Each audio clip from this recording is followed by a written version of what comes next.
Hey guys, Jeremy Lindsey here with another episode of A Quarter in the Couch, where we comb through life's couch to find those hidden value, those hidden gems, those hidden coins in life's cushions. Today I'm really excited to present to you a Q&A session that I did with Brian Decker and the Wealth Society, where a Q&A, he asked me all sorts of questions as far as how tax strategies can apply to various different people, anywhere from people who are high income earner W-2s all the way to big business owners with massive revenue. I hope you find value with it. If you like it, hit subscribe. We got new episodes coming out every Tuesday. Really excited to be sharing with you what's new. Hope you enjoyed the episode. What's up, guys? I hope you guys are all doing well. So I'm not going to lie. This is one I've probably been the most excited for of any wealth lab I've ever done. Why we're letting everybody in and get everybody on, I'm going to go ahead and just kind of give you guys an overview of the way we're going to do it today, because it's very, very unique. And I apologize, my background's a little messy. I just moved into a new office and it's under construction in our same office. I had to expand to do better content even for you guys. So I apologize for the distractions behind it. But what today is all about is Jeremy was introduced to me literally by my best friend in the world, the gentleman by the name of Sean Surgener. He owns a large construction company and concrete company in California. And Sean was connected through Jeremy through his high level business coach, which is, consulted some of the top guys, it's the biggest names that you can imagine. And so when Sean wanted to really scale his business up, which through Jeremy's help, I mean, he has scaled his business probably. Jeremy, when did Sean start working with you?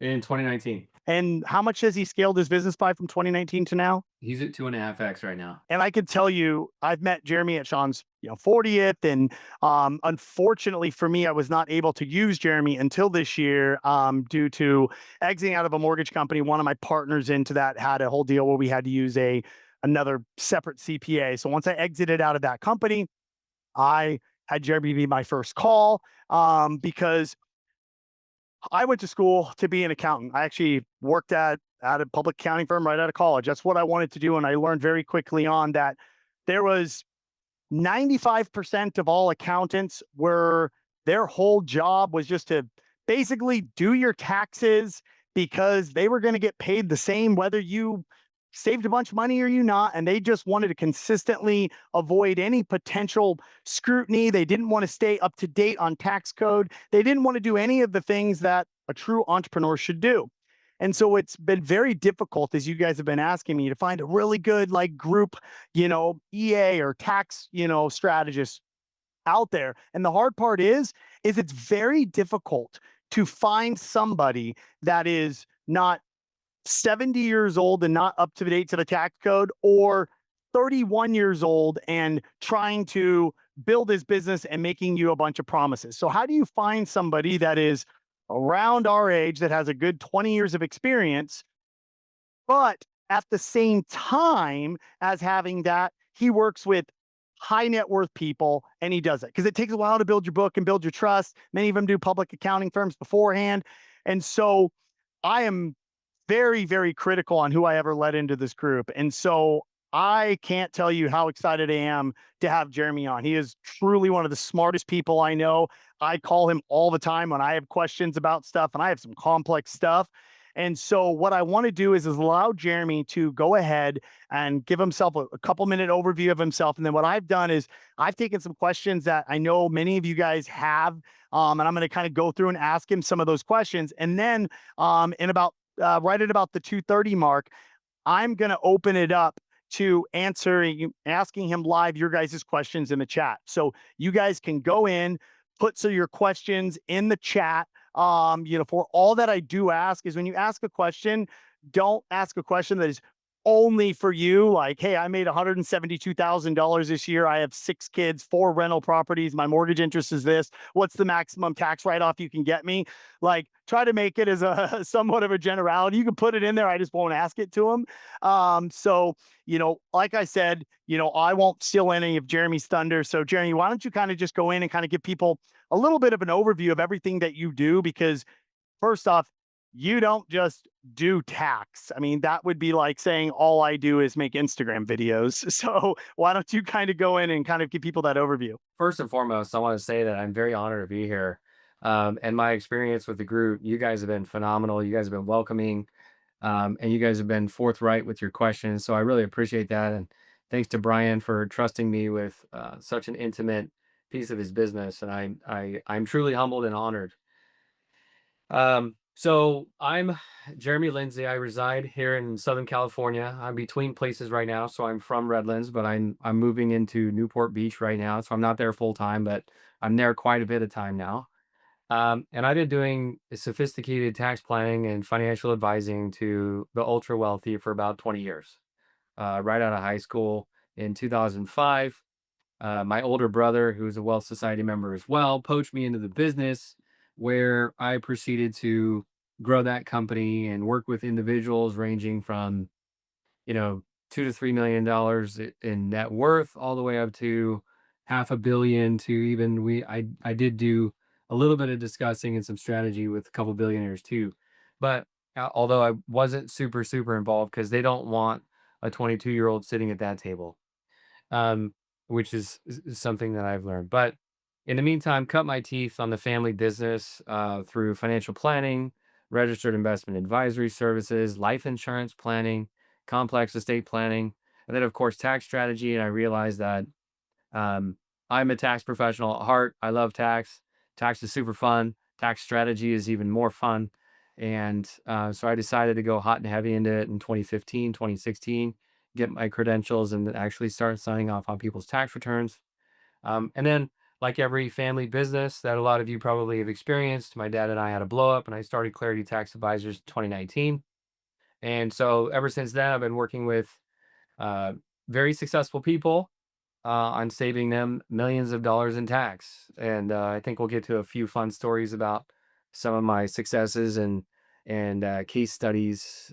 I think Brian mentioned a couple months back I was working on a lady that had 125 million of taxable income, and now she's spending some time in prison because that whole thing was a fraud and sham. But I'll share the secrets of what I did for her, and a lot of you guys, some of the things that I did for her definitely apply to you guys. So thanks for having me on. To kind of get it started, I think this is the most important thing that I want people to put themselves in the quadrants of tax strategy because many times people say, well, Brian, what are some good write offs for me? And honestly, it's such a broad based question that there you really have to know more. It's like saying, hey, Brian, I want a job. Okay. Well, what are your skill sets? What do you do? And so when we talk about strategy when it comes to tax, why don't you paint, call it the 3 or 4 avatars of individuals so we can, one, kind of understand those avatars just high level, and then we can start to then dive in to a couple of those strategies that you can kind of do. So why don't you start off by maybe covering, the main ones that you most people in this group are in, and then we can kind of ask some questions on each one of those ones to give people some good insights. I love playing in the business arena. Business owners by far have the greatest level of flexibility from a tax perspective that exists among anybody else. But think of it from a life stage perspective, right? You get out of school, you go get a job, you are successful at that job, you start to do really well on that. And then from that, you start to open up a side hustle, and the side hustle starts to take the precedent of taking your job. So think about the phases when it comes to that, right? Phase one, you're a high income W 2 earner.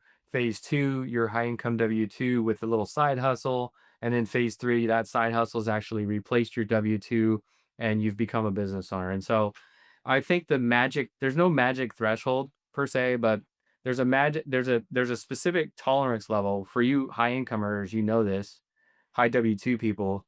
the tax brackets are not in your favor. And so I think people start to get, what's the word I'm looking for? Taxed out of the payroll and out of the W-2 arena as they start to find out what the taxes looks like as a business owner. And maybe the net check, is not as attractive if they can go and start a business. But so the first phase is obviously the high income W-2 earners. Um, and that's anywhere. I think the biggest W-2 I've worked with is about $2 million so far. President of a publicly traded company, medical device company in Irvine. His daughter is very famous. She's currently on Dancing with the Stars. That was a fun one. Got to meet her. Um, from there, you have this W-2 earner with a side hustle and trying to get out of the rat race because I don't know about you guys, but if you're making it 600, $700,000 a year W-2, it likely means that you're working 60 to 70 hours a week, especially in the accounting industry. 80 is normal. And I see a truck driver and Cameron over here, and I can resonate with you, my friend. I can't imagine you're on the road any less than 12 hours a day. So so you have that, and then you have the side hustle, and then eventually the side hustle turns into a business, and then you retire from your W-2, and now you take off into your business and become your you give up your 9 to 5 and you start working 5 to 9 for your business, for yourself. Yep. No, that's awesome. So let's start with individuals. And so I want to give the goal for this for you guys is I'm going to be going in to give you guys, I'm going to break that down. I'm going to say, okay, W-2 income earners without a side hustle, high work, what are some strategies? Then I'll ask him some of the, small to business owner strategies, and then some of you guys with the mixture. So think about those three buckets. All W-2 income family, high income, call it, 200 grand, 250 grand a year W-2 or more. Then you have your business owners. Then you have your W-2 plus a business owner. Those are kind of your three avatar buckets. And then, of course, there's levels within them. So starting with the W-2, and I know this, you nailed it. I was a W-2 high income earner. I'll never forget the day that I decided I was not going to do that anymore. Was the day that I wrote a seven-figure check to the IRS for my W-2, because that was not fun Mhm. because you get limited on your write-offs, right? So with W-2, and now that you don't have the typical 2106 expenses and some of the other things you used to have back in the day, what are the 5 or 6 strategies that somebody that is a high income W-2 can generate potentially some tax savings on? What, if any of that can carry over to short-term capital gains that I know everybody asks? If you're a high income W-2 earner, you're really limited. You're limited to charitable donation deductions. You're limited to oil and drilling investments, and you're limited to really business expenses, state income tax, optimizing your itemized deductions, things like that.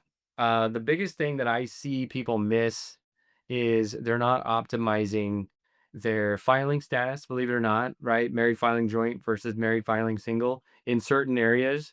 I've seen clients save $35,000 by married filing single instead of married filing joint, as radical as that was. Um, I've had a few surprises, and that was one of them. But charitable donation deductions is another big deal.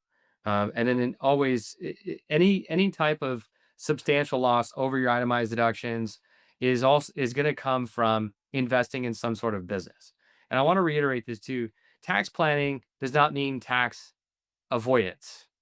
The difference between tax evasion and tax avoidance is about 25 years to life. So I don't stress tax strategies that eliminate tax. I stress tax strategies that defer tax.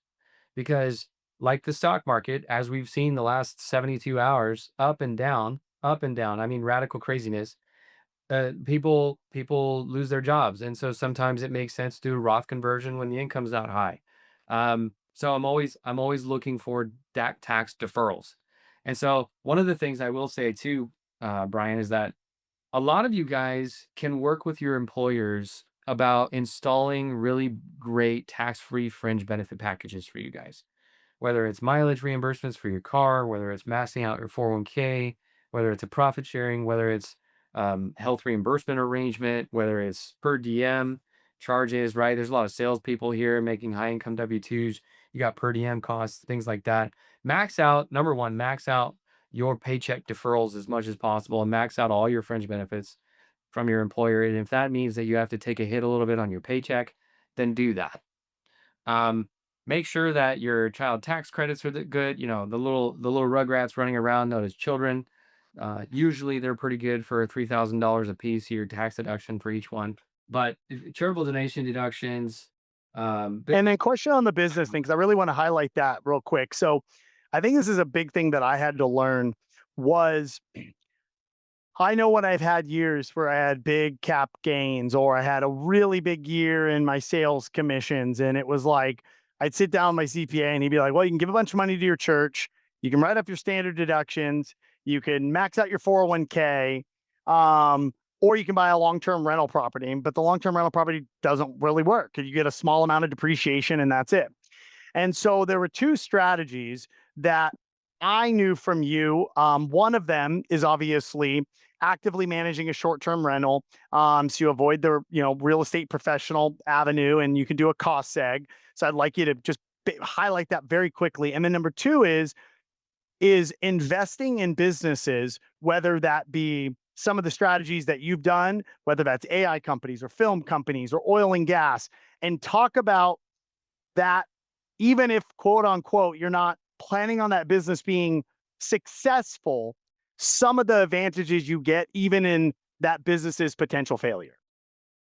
well, I can tell you right now, Brian, it doesn't take a rocket scientist to know that the first business that you invest in never goes well. Yeah. Right? I don't know about you, but, I have seen many business owners start and fail, start and fail, start and fail, and then after about the 5th time, it succeeds. So, it's very common for people to invest in a business that doesn't work out. It's very common for people to invest in an e-commerce business or invest in an Etsy business or even be an Uber driver for 10 hours a day. And then at the end of the day, it just doesn't work out. And that's why the IRS allows you 3 years before they start to really scrutinize your losses to say, okay, so 3-year runway is really about the normal timeline of when a business should start making a profit. But up until that point, a business can lose all the money that they need to lose in the first 3 years to create that runway. That's what we call hobby loss rules. Because if the IRS says, "Hey, you've been losing money for the last 3 years, you're no longer in business. You're in a hobby, and that's your fault. You're not making any money, right? So no matter what you're doing, we're just going to cap it off, and we're going to limit it for 3 years. Now, reps, STR, things like that, they don't apply there because there's real estate involved, depreciation, fancy expense, etc.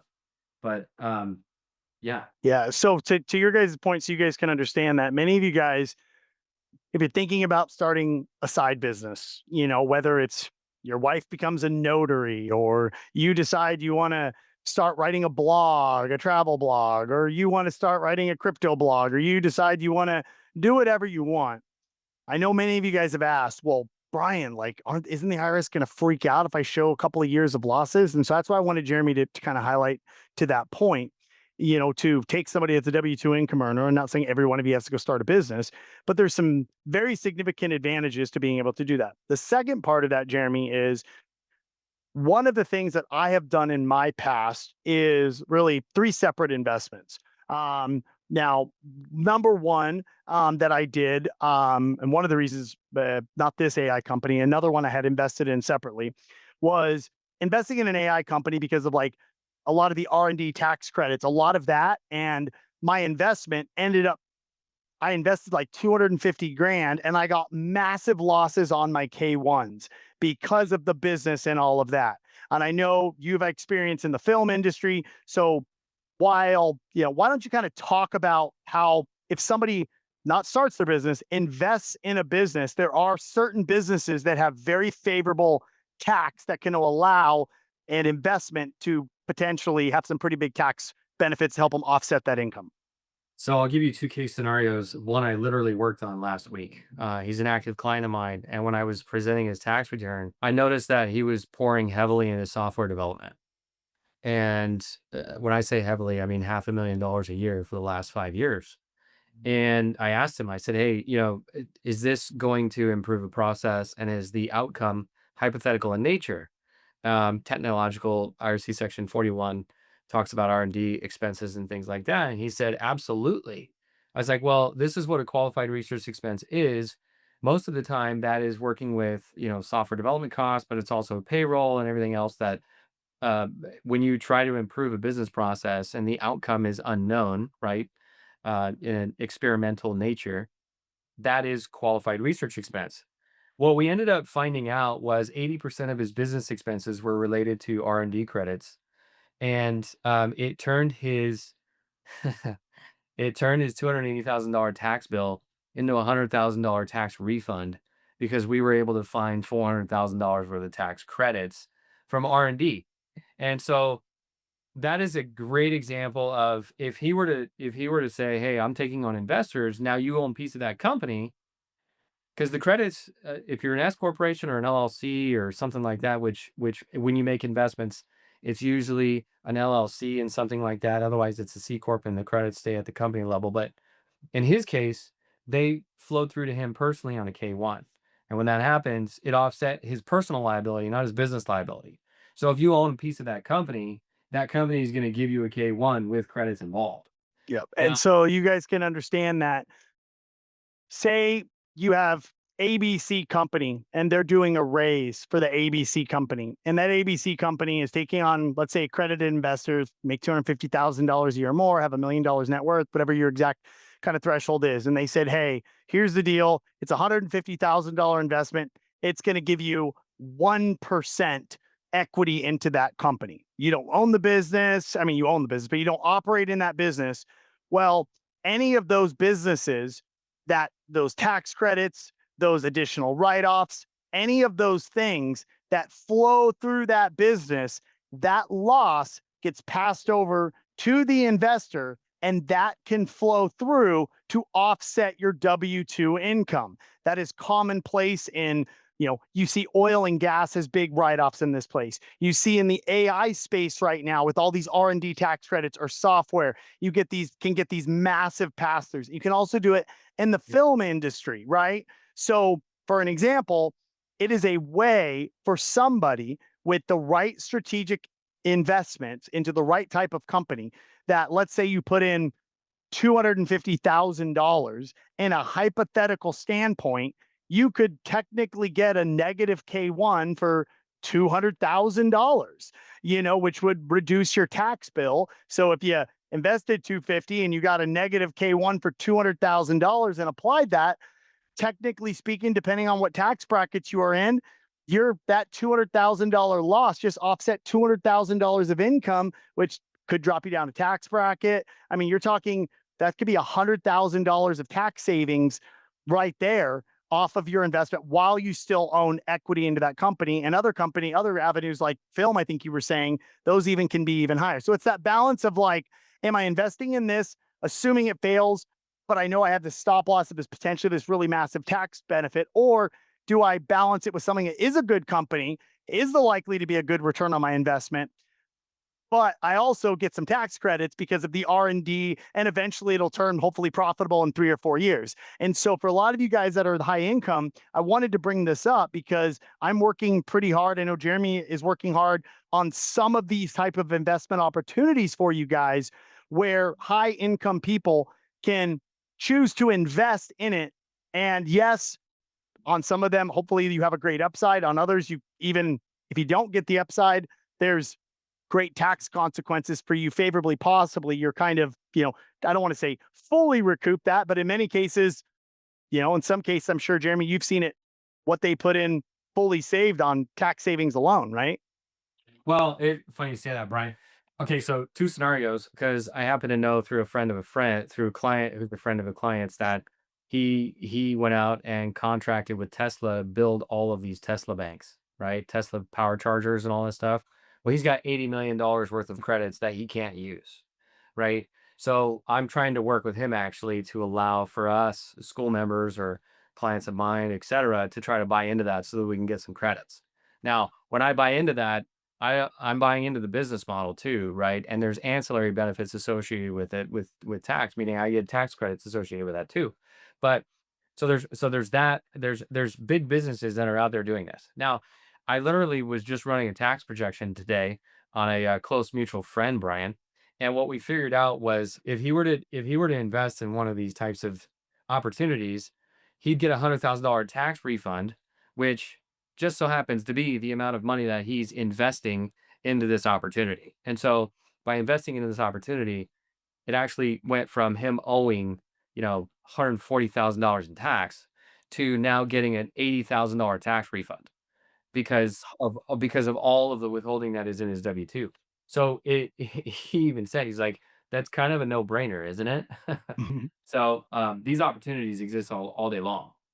Yep, and that's where it's huge, and it's the thing is with those opportunities, where it comes down is you want to have the taxable income, and not that these aren't available for self-employed people, they are, but when you're high income W-2, you're limited to what you can do. Those big buckets of limitedness is basically, besides your itemized deductions and charitable contributions, is taking money out of your pocket rather than giving it to the IRS and buying a short-term rental, actively managing it and cost segging it and getting X, or saying, hey, in this case, rather than me writing a $140,000 check to the IRS, I'm going to write a $140,000 check to this company to invest in it. And I will be getting these tax credits or benefits, which is now making me zero or potentially even positive. And so Jeremy and I are working on several of these things. This was one of the reasons why, too, when I started an AI company, one of the things that I loved about it was because of these R&D tax. I mean, it's insane what you basically get, and it's in the movie studios and all that. And so they can be across all these platforms, but the you want to have the income. Now, and Jeremy, in that case, I'm just going to use that hypothetical situation. Is so let's just say I'm a $300,000, I'll just use $350,000 W-2 employee, and I have another $150,000 of short-term capital gain. So I have $500,000 of personal income, and I make an investment. I'm just using an example of $100,000 to do this, and let's just say that the K1 loss is $100,000, right? Does the IRS differentiate that all that $100,000 can come off that combined 150, or does it have to only go off of my W-2? Meaning, can I use that to offset some of those losses from those short terms or not? Short answer is yes. Now, just like with the reps STR loophole, we have to prove material participation, right? Because we're buying into a business and the IRS says we need you to actively participate in the business in order for us to allow you to actively offset your W-2 income. Our administration put in 2017 under the Tax Cuts and Jobs Act a little thing called the excess business loss limitation. So let's take your example, Brian. Let's elevate it a little bit. If you're making $1 million W-2 with $200,000 short-term gain, your income's a million too. Well, if you invest in a business, your investment let's say it generates $1 million loss. Well, in theory, right, your income is now $200,000. Well, this excess business loss is actually limiting it now to 680,000. So if all that business loss is only offsetting W-2 income or portfolio income, then our losses are limited to 680 plus $1,000. Married filing joint. So again, the tax code incentivizes business owners all day long. Yeah. And this is where it nails the middle class and it nails the upper class with the higher W-2s. It's so sad and so terrible. Yeah. So in essence, though, given that scenario, one of the best ways, if you are a W-2 high income earner, to offset your taxable income via W-2 and short-term capital gains is to potentially invest if you don't start a business, invest in a business to generate some specific types of businesses that are very favorable tax-wise with R&D tax credits, or, depreciation of assets, or all the different things that you can do, is a very, very good strategy that could help a lot of people on this call potentially, with some of those tax gains. Yeah, and I wanna update some other things too, Brian. So for 2025, the One Big Beautiful Bill Act allowed us to take a $40,000 state income tax deduction. So for people in California and New York and Michigan and some of these high states, you're able to take your property taxes. Mine's about 14,000 a year right now. And then you're able to take your state income taxes, blend them together. It caps out at 40,000. So $40,000 up from 10 in 2024. Number one. Number two, your gifts to charity, they changed a little bit, but they're relatively the same. You give cash, it's a 60% offset. If you give assets, it's a 30% offset. Not a big deal there. Now, a lot of the times, and I forgot to mention this to the gentleman that I was speaking with earlier today, is make sure that like my mortgage on my house is only $450,000. I'm able to take a mortgage interest deduction on up to 750,000, 850,000 if I add a line of credit in there. So I want to make sure that I'm maxing that out as well. And with the Decker ETF returns that I'm making, not today, but Yeah. yeah, with the Yeah. Decker Right. ETF that I'm making, you know, if I'm paying my mortgage company 5.5% for a $750,000 loan, but I'm able to take 350,000 in equity and drop it into a portfolio, making 10% a month, that's pretty stellar arbitrage. And the interest that I'm deducting is mortgage interest. So I just went from having a $30,000 Schedule A to now probably a $100,000 Schedule A, which is going to increase my not only increase my federal deductions, but it's going to offset all your state income tax deductions.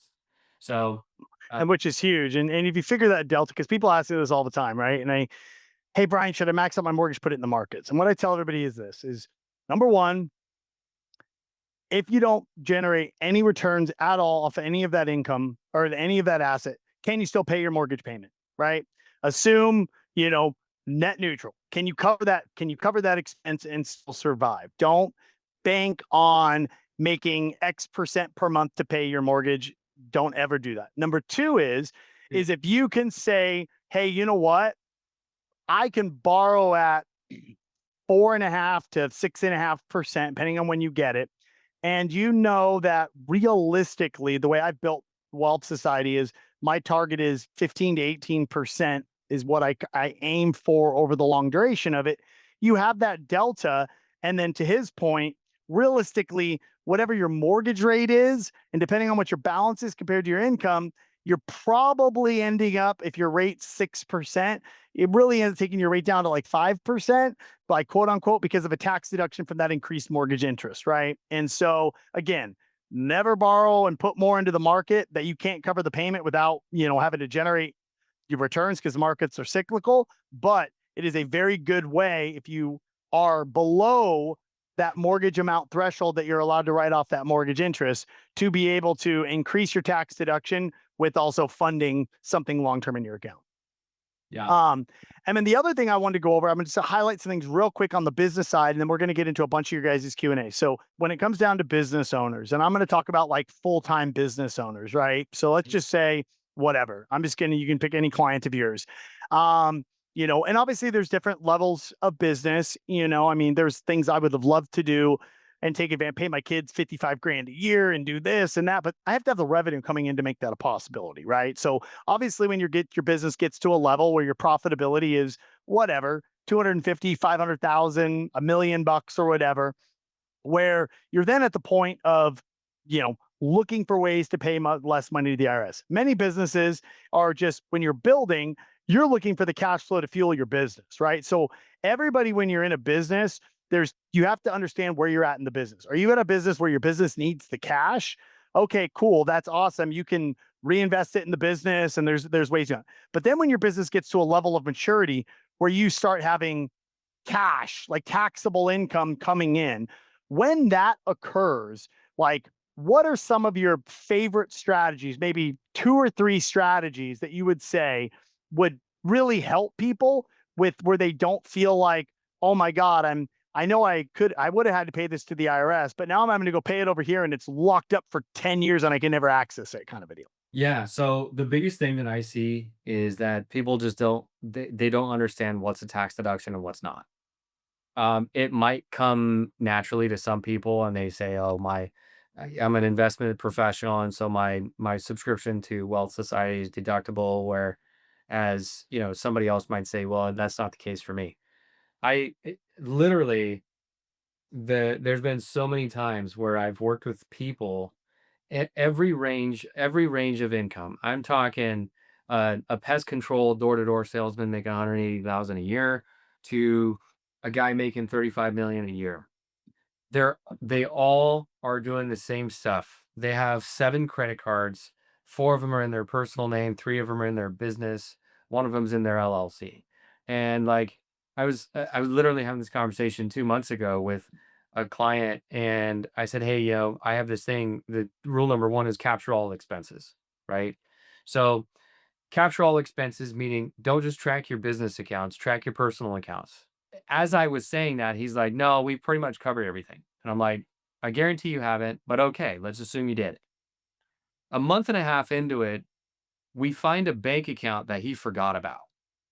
And it just so happened to be that he was like, "Oh, wait a minute. There's this $155,000 expense that I paid in July 2024 because I was in the middle of migrating from bank to bank, and one of my vendors handcuffed me and said, 'I'm not going to show up on a job unless I'm paid.' So I paid it out of my personal account." And it's like this always happens. It always happens. You will it I w- every single client of mine, I do personal bookkeeping on all of them simply because number one, I want to know how much they're spending so that I know how much taxable income they need on their return and at a most favorable rate. But number two, they're 9.5 times out of 10, everybody is missing expenses because they pay for it personally, not thinking it's a tax deduction. Brian, if I join you at a Chargers game, guess what? That's a tax deduction. Yep. Well, people don't think about it because they're thinking, "Oh, well, it's a Chargers game," or "Oh, I don't want to be aggressive," or whatever it is. But no, me and Brian are doing business. We're talking. We're talking about his stuff. We're talking about school. We're talking about all this stuff. That's a business deduction. Now, how you take the deduction is a form of art, whether it's meals or advertising or marketing, client relations, etc. That's the number one thing. Yep. Number one thing by 1000% is know where you're spending your money and know your tax deductions. I had one lady in 2019, I brought her on, and she's like, "You're not going to find anything in my personal accounts." I said, "Okay." I found a $35,000 legal bill that she forgot. And I mean, it happens all day long. It happens all day long. And so, that's number 1. Number 2 is there's a I love low-hanging fruit. As a business owner, there's so much low-hanging fruit for you to take advantage of. Not only do you have the home office deduction, you got the Augusta rule, you could put your kids on payroll, you can do all that stuff, which And the got Augusta rule, just so you guys know, comes after the famous golf event, Augusta, where it basically allows you to rent out your home, which you can rent it out to your business. You can rent it out for whatever fair market value is determined for what, up to 14 days, and you don't have to report the income, but you get the expense for your business. Is that, if I'm correct on that? Yep, yep. So out of 14 days out of the year, my business pays me personally a fair market rate that I use AI to help deliver based on my Airbnb listings in the area and square footage. And it pays me a fair market rate to my personal checking account that says we're going to rent Jeremy's house for board meetings, meetings with his shareholders, i.e., wife, and meetings with his staff members, i.e., son, wife, and my 2 other people on Zoom. And we're going to talk about the status of the company. We're going to talk about Q2 goals, Q3 goals, Q4 goals, what worked well, what didn't work well, have a big shebang, right? So that ends up getting me anywhere on a good year, like $9,000 of tax free money because I'm able to take it as a deduction in the business, take it tax free to me personally.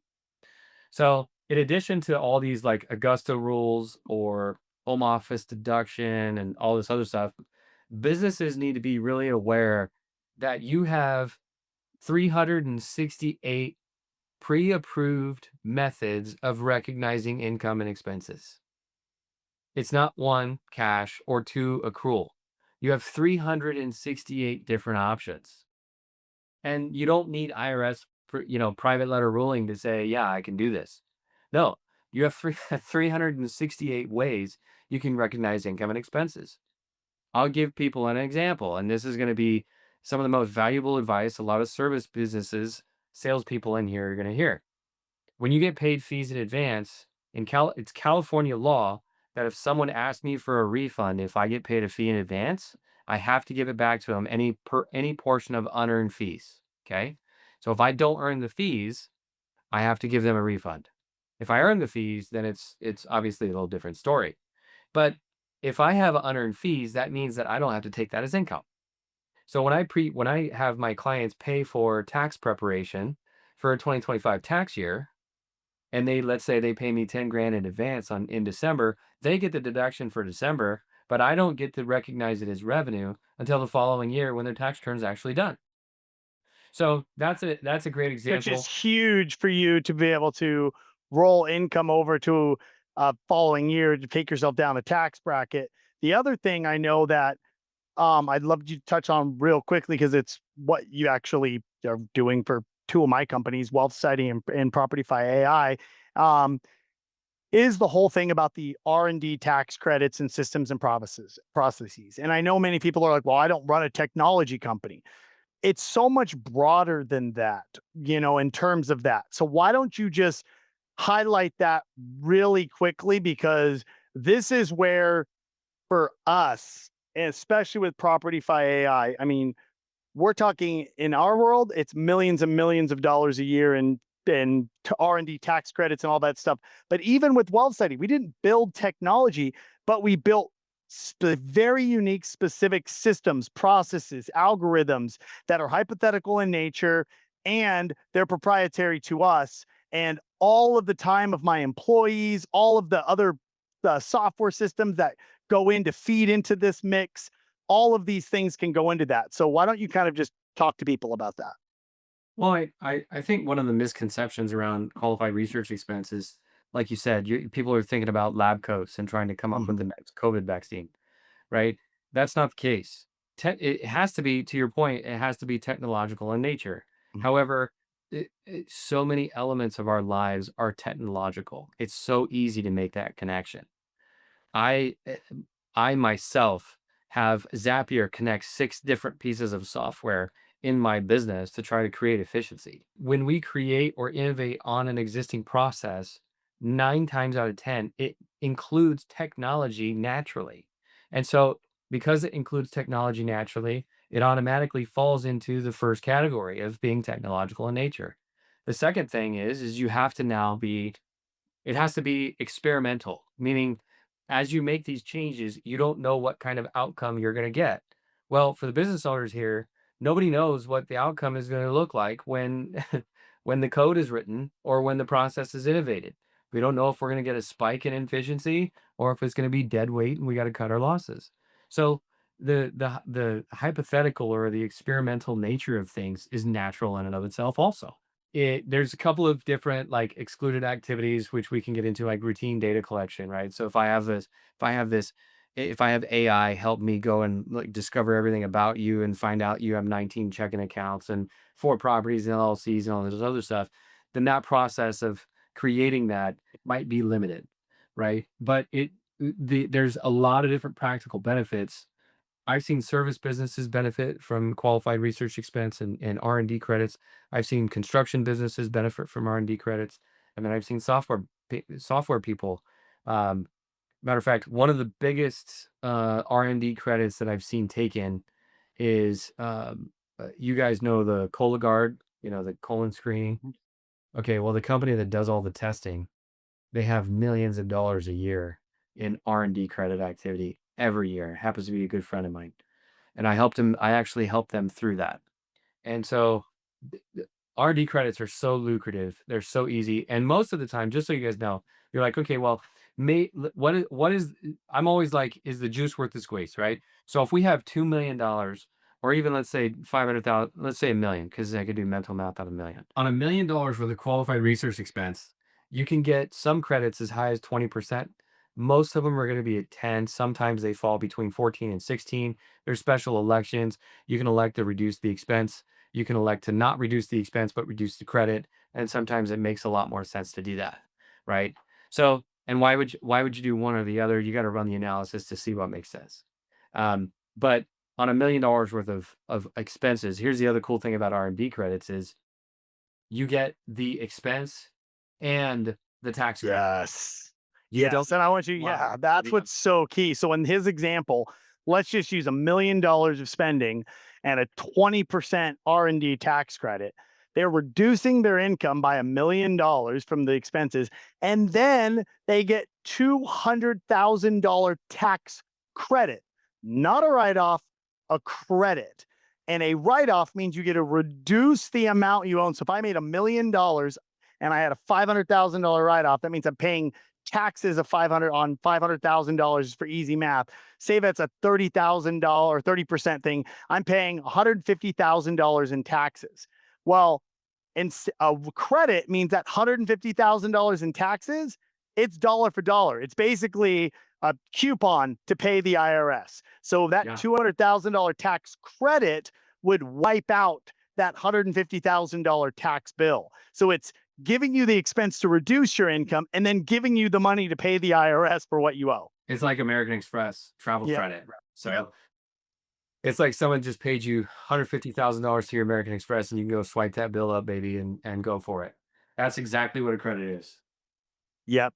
Cool. Perfect. So what I'm going to do is I'm going to go through some of these questions. I did have one real quick because somebody just put in regarding this. Um, is it US based R&D expenses only for the credit, or can you do it internationally? Like, say you have an office in London and an office in Arizona. So that is an amazing question. The short answer is if you have let's say that you have a company in the US and you have a company in the UK, which I have a client that does this. Your company in the US can develop the R&D credit and subcontract to the company in the UK and have that expense that they paid internationally to subcontract be subject to the R&D.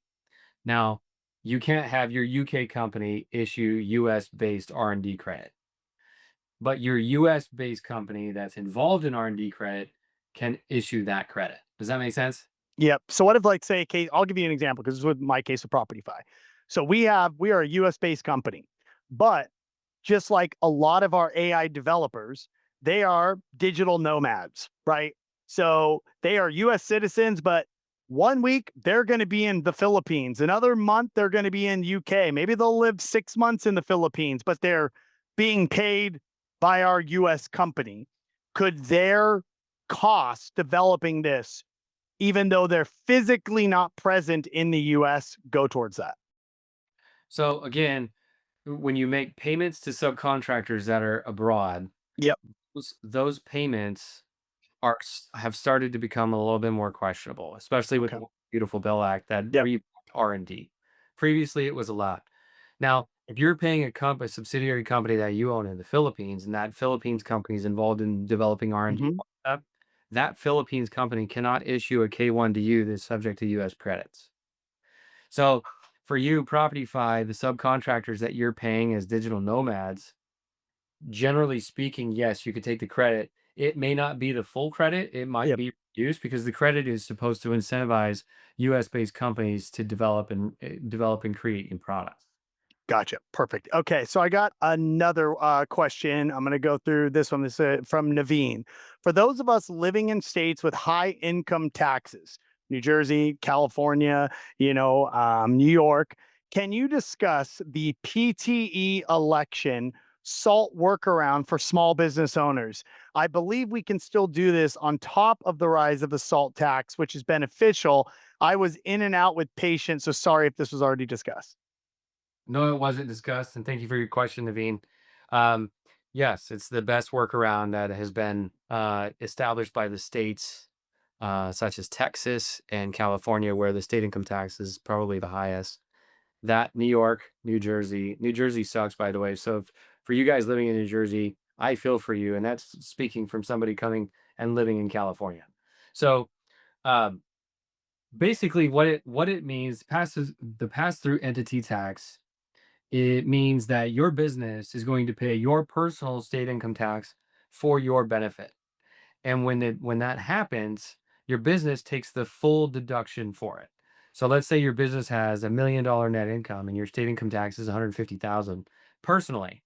Well, if you were to pay for that personally, you're limited in your $150,000 deduction to 40 grand for 2025, which means you lose out on $110,000 of state income tax that you paid. The workaround is have your business pass through entity. That's why it's called a PTET tax, pass through entity tax. Have the pass through entity tax pay that 150 for you, and then your business goes from $1 million down to 850 of taxable income. Yep. Okay. That's how the PTET works. Yep. Now, So everybody that understands that, for in very, very easy layman's terms, if you are going to between your property taxes and your state income taxes are going to owe more than $40,000 on that, where your business, it's from like business income causing that. Have your business pay your state income tax for you so that your business can take the full write off and not be limited to $40,000 personally. now, one thing to consider is some states like California, they have a formula. You can't just arbitrarily pull it out of the air, pull up some number out of the air. So the formula that exists for California, and it's all very state specific, and I have not done the research on all 50 states.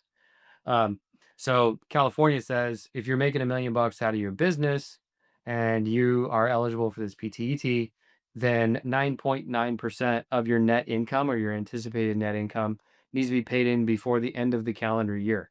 So think of it as like a 401k deferral or a paycheck deferral. It has to be paid in before the calendar year. So, in that example, you got $1 million worth of net business income.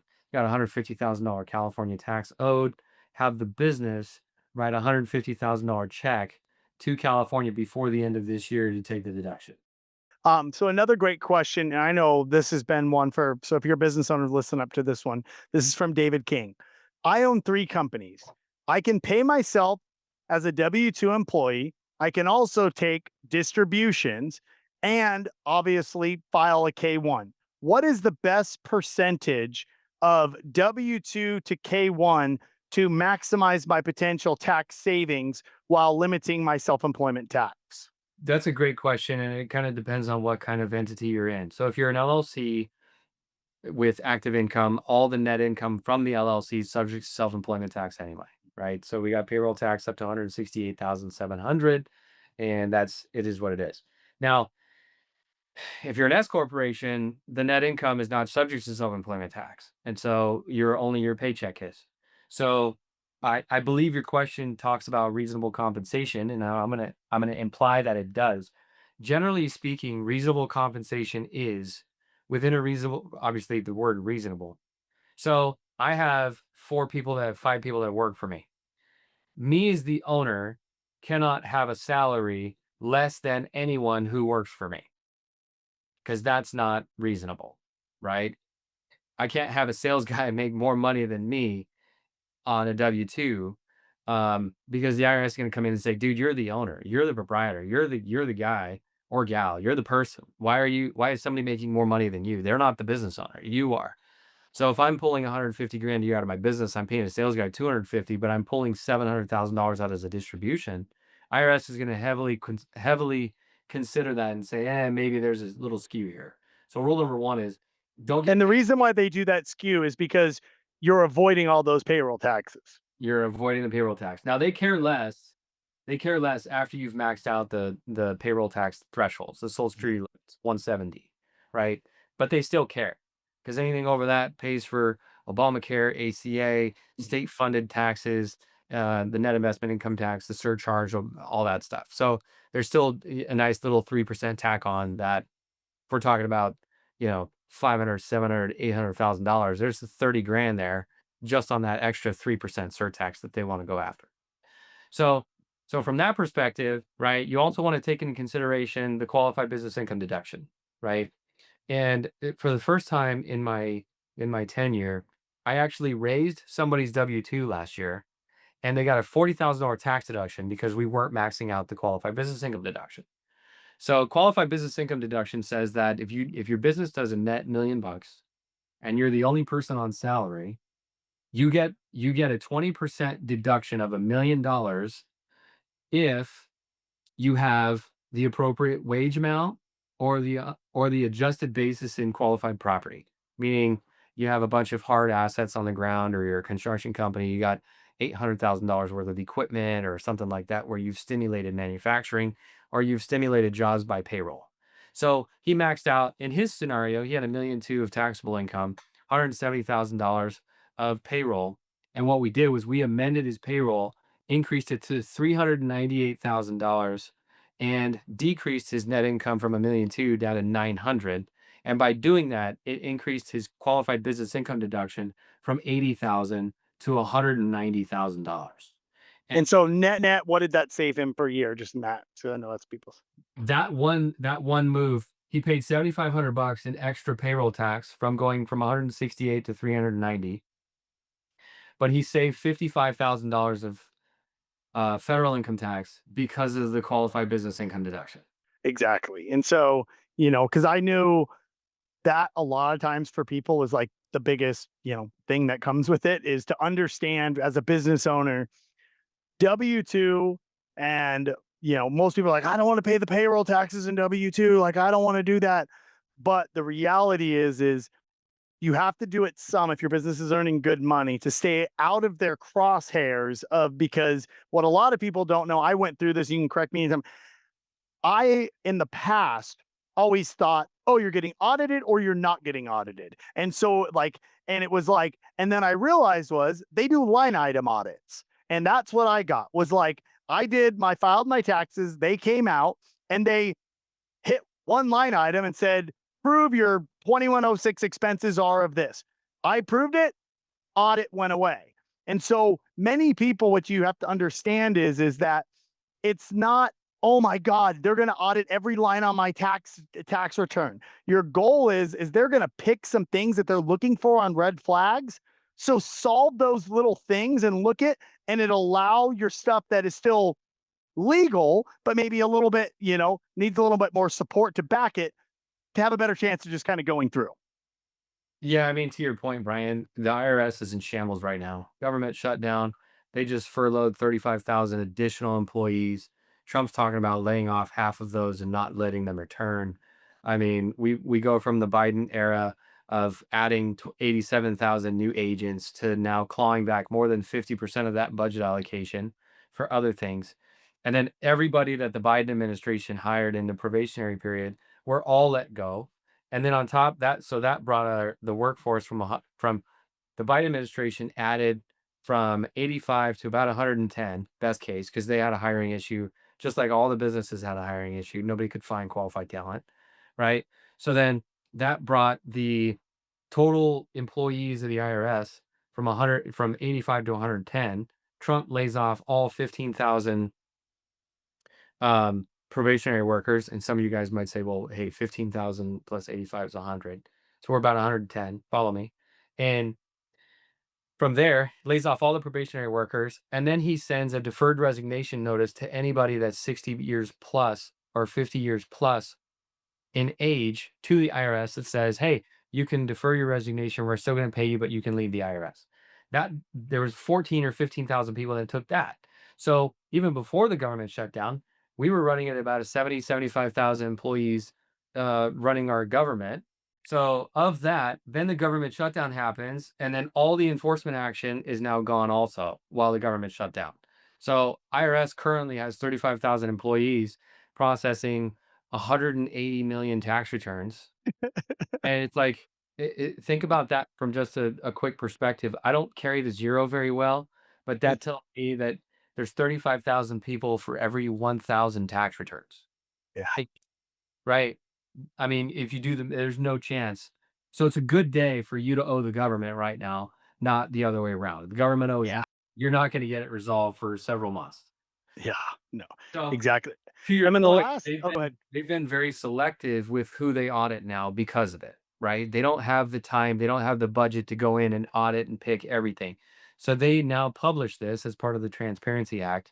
They publish all their audit campaigns and they say this is what we're going after: private aircraft, LLCs with substantial losses, charitable scams. And by the way, the number one issue that the IRS is facing right now is identity theft. People are filing fraudulent returns and they're getting tax refunds to other banks and to other bank accounts, and people are stealing tax refunds. So that's to your point, Brian. I wouldn't say that now's the time to be aggressive, but if you wanted to be aggressive with the IRS, Now's the time. now's the time. Yeah. Yeah. Yeah. And then the one last question that I'll kind of ask you as a teaser, because I'm going to have you come on to the Well, Flab, and we're going to do this next time in a couple of weeks. Why don't I know everybody here is like, hey, Brian, outside of a Roth IRA and outside, like, what can I potentially do to not have to pay all these massive short term capital gains? Is there a vehicle I could set up? Is there something?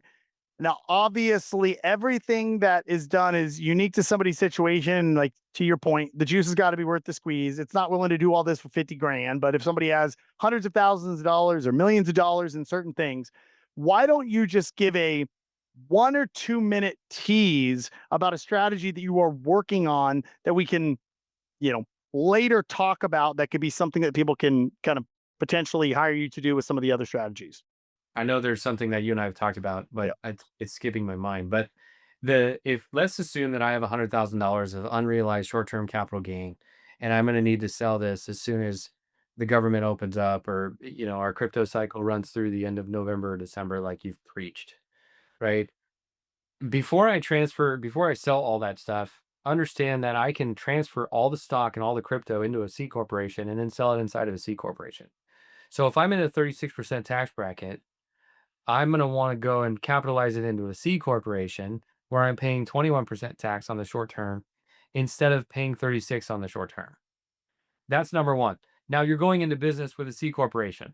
As I said earlier, not all businesses work out. So to the extent that that business doesn't work out because you funded it in crypto or something like that, and your holding company or something doesn't work out, then you're going to have to dissolve that, and there might be some additional tax that you might have to pay. So I would be careful on the back end of that. But if it's a pure accumulation play, think about it like this: like I'm going to take $100,000 of short term gain, drop it into a C corporation, sell the $100,000, pay the 20 grand in tax, and then take the 80, make it 160, and then it kind of repeat it within the C corporation while I'm working on a side hustle in the C corporation to legitimize it. If the IRS sees that you just did it to minimize short term capital gains, they'll unwind it and call it a sham and all that stuff. Yeah. So give you guys an idea, and we'll bring this. This is one of the strategy I'm working with Jeremy on. Is I'll just give you an example of this. Right. Let's say I have a C corp and it's called Decker Holdings. It's my own personal quote unquote family office. Right. And let's say I have $2.5 million of stock in an account. I can then open up a C corp. Let's say with Charles Schwab. I start a C corp. I open up a C corp account with Charles Schwab. I take all of the stocks and I basically ACAT them over.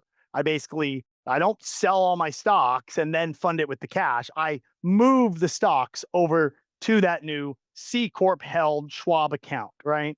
And then in that C Corp account, I actively manage it. Maybe that C Corp account also buy some rental properties, whatever, whatever it does within my family office.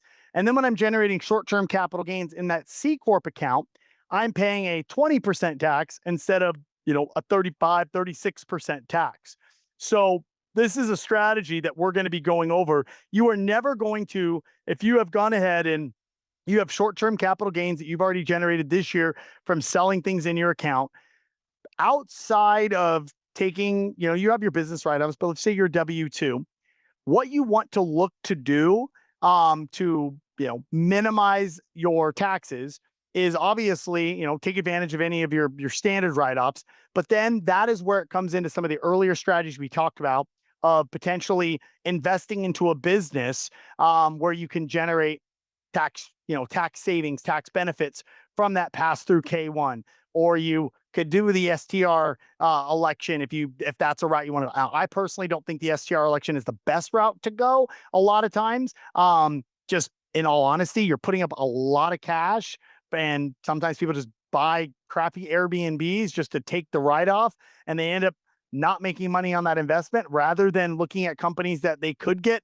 a tax flow through that could be greater than the cost seg amount and then have the upside of that company doing or exponentially more than the cost seg for the same amount of cash that you get as a write-off. And so these are on the next fold that we're going to be kind of diving into that a little bit more, but I wanted to kind of tease that.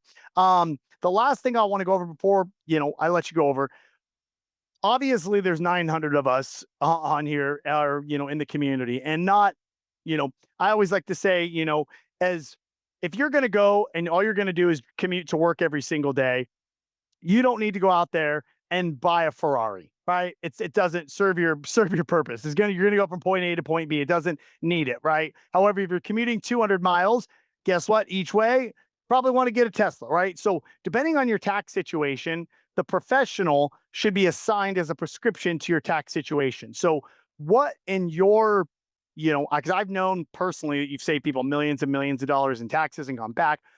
What are your avatars where you like to work with them and where you have seen that you can be most beneficial to? Again, I've done planning for people as high as $2+ million W-2. And I've done planning for as recent, literally in the recent past, last 12 months, planning for somebody who's 125 million of taxable income.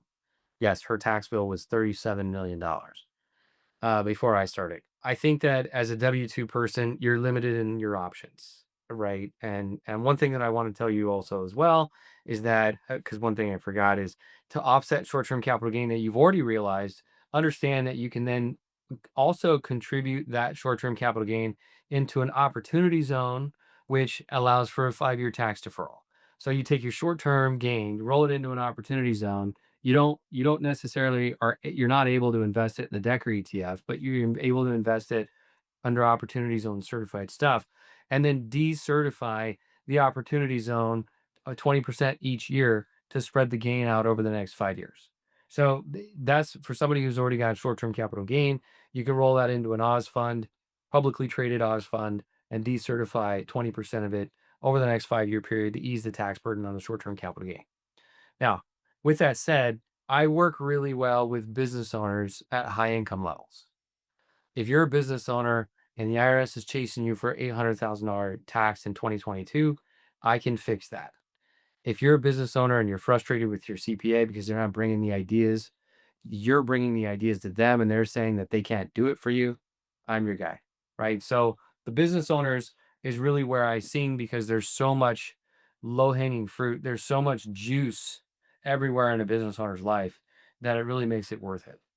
Um, So and to I call also, it like as a business owner, call it revenue,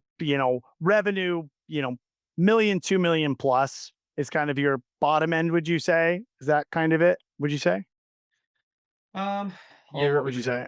I wouldn't say 2 million. 2 million. There's not a lot of businesses netting two Yeah, million. I'm talking revenue. Oh, sorry, I was talking revenue. Oh yeah, yeah, yeah. Revenue. So my ideal target, if you're a business that's doing about 3 to 4.5 million in revenue, that's really the minimum piece. Because then Yep. you're paying somewhere between $300,000 to $500,000 in tax, and I'm going to be able to save you most of that all day long, easy peasy. That doesn't mean that if you're a business that's doing 80 million in revenue and netting 20 million, that we can't do anything for you as well. There's plenty of things we can do is that do for those types of folks too. Now, I will say this too, if you're a business owner, because there's probably a lot of people on here, you're like, man, I'm not doing 3 million in revenue. I want to get to 3 million in revenue, but I don't know how to get there and I don't know what the first step is or this or that. Take advantage of the link that Brian had me create and do a 1 hour call with me. Like we're gonna get on there and we're gonna address so much stuff, it's gonna change your life. So, and I don't say that cocky. I just say that in every interaction, and I've already had interactions with a few of you, and you've had this experience where take advantage of that link and that phone call, and or take advantage of posts. I mean, throw a Yep. post in there, throw a post in Wealth Society, and I'll address those posts. Make sure you tag me in it and put it into the tax question. While we're on that call, it's going to be developed either maybe it makes sense for me to get more involved in your stuff, like a few of you have already taken advantage of. Maybe it doesn't make sense, and we only need to answer a few questions, right? So for the people who need more time and need more calculation, and it's not just a simple question of, hey, is this deductible or can I take advantage of the QRE or how do I substantiate material participation? In a discussion, it's super easy, which is why I can charge when I can. But if I'm going to start making calculations and showing you plans and things like that, there's different levels of categories that I can provide for you guys to the extent you need it. I hope you guys found value at this. Thank you so much again, brother. And then we'll have you on in another couple weeks to do this. So thank you again, man.